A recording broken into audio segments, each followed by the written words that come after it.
தற்போதைய அண்மை செய்தியை பார்க்கிறோம். எடப்பாடி பழனிசாமிக்கு எதிராக ஓ பன்னீர்செல்வம் ஆதரவாளர் புகழேந்தி தொடர்ந்த வழக்கில் நாளை உத்தரவு பிறப்பிக்கப்படும் என டெல்லி நீதிமன்றம் தெரிவித்திருக்கிறது. இது தொடர்பான கூடுதல் விவரங்களோடு இணைகிறார் டெல்லி செய்தியாளர் சுசித்ரா. சுசித்ரா, விவரங்களை பதிவு செய்யலாம். என்ன வாதங்கள் நடைபெற்றது?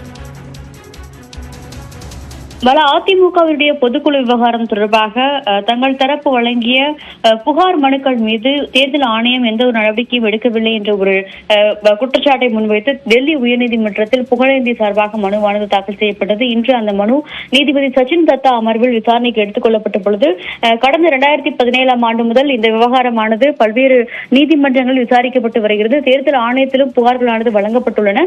தற்பொழுது மக்களவை தேர்தல் நெருங்கியுள்ளதையொட்டி இந்த விவகாரத்தில் சின்னம் தொடர்பாக அதிமுகவினுடைய இரட்டை இலை சின்னத்தை பயன்படுத்துவது தொடர்பான புகார் மனுக்கள் மீதான ஒரு உத்தரவை தேர்தல் ஆணையம் பிறப்பிக்க வேண்டும் என்ற ஒரு கோரிக்கையானது முன்வைக்கப்பட்டது. மேலும் தாங்கள் வழங்கிய எந்த ஒரு புகார் மனுக்கள் மீதும் தேர்தல் ஆணையமானது எந்த ஒரு உத்தரவு நோட்டீஸையும் பிறப்பிக்கவில்லை என்ற ஒரு குற்றச்சாட்டை அவர்கள் முன்வைத்தார்கள். மேலும் இந்த கோரிக்கையின் அடிப்படையில் உத்தரவை பிறப்பிக்க வேண்டும் என்ற ஒரு கோரிக்கையை தான் புகழேந்தியின் சார்பாக இன்று விசாரணையின் பொழுது முன்வைக்கப்பட்டது.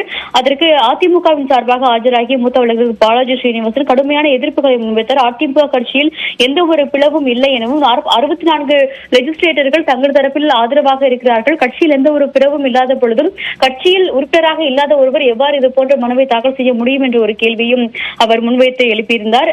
அது மட்டுமல்லாமல் சட்ட விதிகளுக்கு உட்பட்டே அதிமுகவுடைய பொதுக்குழு கடந்த 2022 ஆண்டு ஜூலை மாதம் எடப்பாடி பழனிசாமியை பொதுச் செயலராக தேர்வு செய்தது.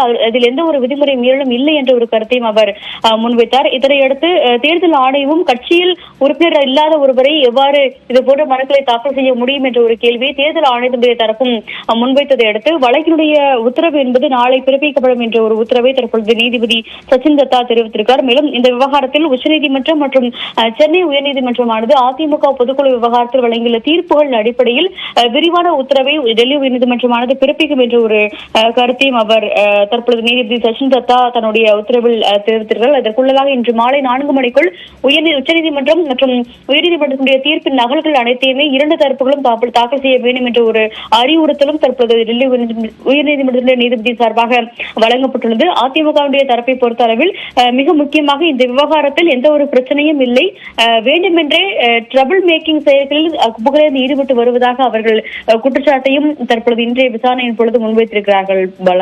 நன்றி சுசித்ரா, விரிவான விவரங்களுக்கு.